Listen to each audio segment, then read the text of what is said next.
Hello viewers and welcome to Les Mystères de l'Histoire. This is Pete and this is episode 3.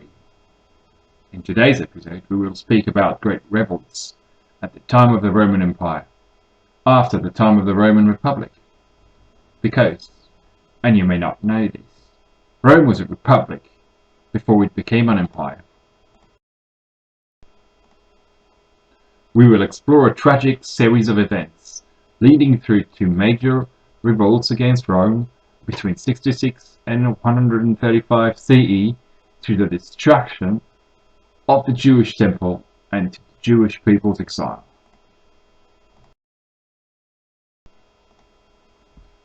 You will recall the end of episode 2, where we left Herod and his court in Vienna, the capital of the Allobroge Gauls. What intrigues can we suspect in this place of exile of this Oriental king, who was removed from Judea precisely for plotting a rebellion against the authority of Rome? This will perhaps come as a surprise to you, but it is from Condate, not far from the Allobroges Vienna, in modern-day Lyon, Croix, that will start in 68 CE, the rebellion that will lead to the suicide of Emperor Nero.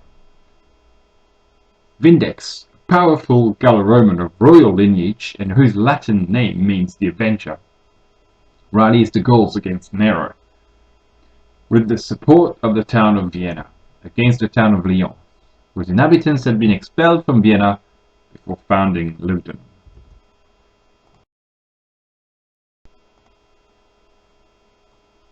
And this revolt arises at a crucial time.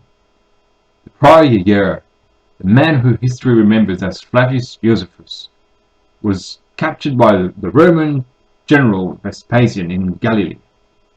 He was the commander-in-chief of the Jewish revolt against Rome in this territory. The Great Jewish Revolt, which had had such an emphatic start after the beautiful victory at Beth Horon in 66, turns into a rout. The opening of Second Front in the west by the Avenger is very well timed.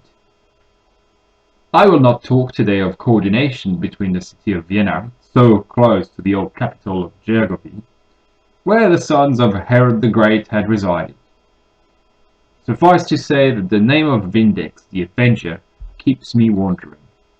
I cannot help but see in him the de facto avenger of both Vercingetorix the Gaul, defeated by Julius Caesar, and of the inhabitants of ancient Judea.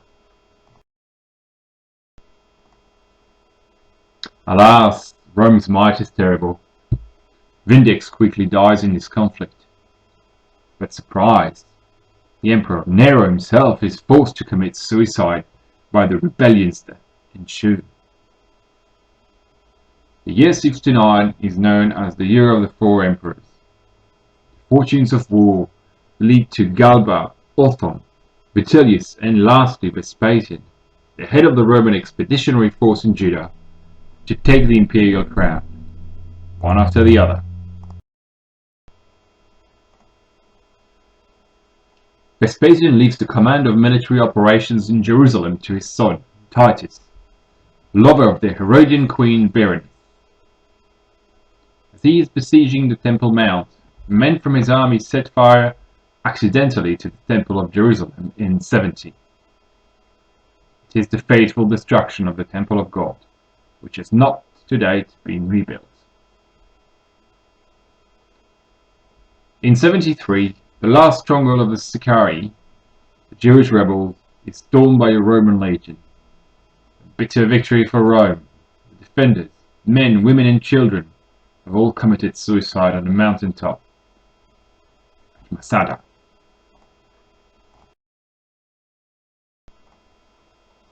A second revolt will take place in Judah, approximately 60 years later, provoked by the persecutions imposed by the Emperor Hadrian following his journey to Judah and Egypt. Let us pause for a moment and observe this man. His father was a grandee in Roman Spain, but his name is Afer, meaning African. His ancestors were part of the victors of the Second Punic War, the destroyers of Carthage. Do you remember episode 1? His mother comes from Gades, modern-day Cadiz, a very old Phoenician city in the south of Spain, conquered in the past by the Carthaginians and used as a base for his expedition across the Alps by Hannibal. Gades later made an alliance with Rome. So, Hadrian, son of Athair, the emperor best known for putting an end to the Roman policy of conquests and having adopted a defensive, if not pacific, posture for the empire, goes to Jerusalem and inflames the spirits by banning religious freedoms for the Jews who had survived the first war against Rome during the Great Revolt of 66. He behaves like the Greek king Antiochus Epiphanes in the time of the Maccabees, pushing the Jews to a second war against Rome, of which he will take personally the military operational command on the ground. Everything appears as if Hadrian was settling old scores. The rebel chief, Shimon bar Kokhba, recreates an independent Jewish state. As Prince and Messiah, with the support of the great Rabbi Akiva, he makes himself called Son of the Star in reference to a prophecy, Numbers 24:17. But hope is short-lived. In 135 CE, after 3 years of fighting, he dies, defending the fortress of Betar. His defeat marks the end of all Jewish political power in Roman Judah and the beginning of the exile of the Jewish people.